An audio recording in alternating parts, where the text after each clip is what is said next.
देखिए पंचम भाव की बात करें और पॉजिटिव रिजल्ट्स की बात करें तो देखिए पंचम भाव जो है वो बुद्धि का भाव है, इंटेलिजेंस का भाव है।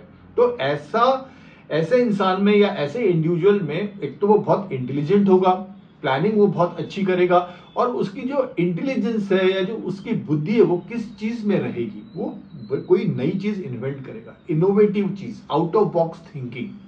दूसरा पॉइंट ये है कि ये भाव जो है ये क्रिएटिविटी का भाव है। देखिए पंचम भाव से हम क्रिएशन भी देखते हैं, ये संतान का भी भाव है, तो संतान भी तो एक क्रिएशन है। सो अगर ब्रॉडली देखा जाए तो पंचम भाव क्रिएशन का भाव है।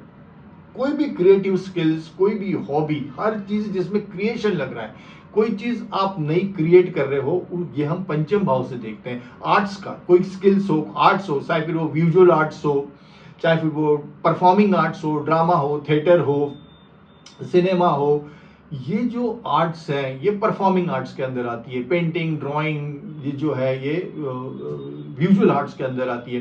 तो इन सब चीजों को भी हम यहाँ से देखते हैं। तो अगर हम बच्चों की बात करें, बच्चों की बात करें तो हो सकता है कि आपके बच्चों का ये नेचर हो, वो बड़े इनोवेटिव हो, उनका टेक्नोलॉजी में इंटरेस्ट हो सकता है कि this combination of Rahu Dev in fifth house also shows that there is a probability, there is a possibility that कि आपके बच्चों का कहीं ना कहीं फॉरेन कंट्रीज से लिंकेज होगा, कनेक्शन होगा। हो सकता है वो एजुकेशन के लिए जाए, हो सकता है कि वो वहां सेटल हो, depending upon the other planets also.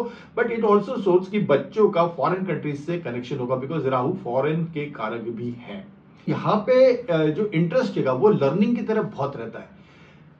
This is the house of a learning also, नई नई चीजें पढ़ना, सीखना, एजुकेशन का भी हाउस है। तो अब राहु देव है वहां पे, तो किस चीजों के लिए आपको लर्निंग का रुझान रहेगा? मिस्टीरियस चीजों के लिए, ऑकल्ट साइंस की तरफ है, साइकोलॉजी की तरफ है, मिस्टीरियस चीजों की तरफ है, पुराने ग्रंथों की तरफ है। हमारे कल्चर के पुराने ग्रंथ है, साहित्य है, उनको पढ़ने की, उनको जानने के लिए कि ये सब चीजें क्या है।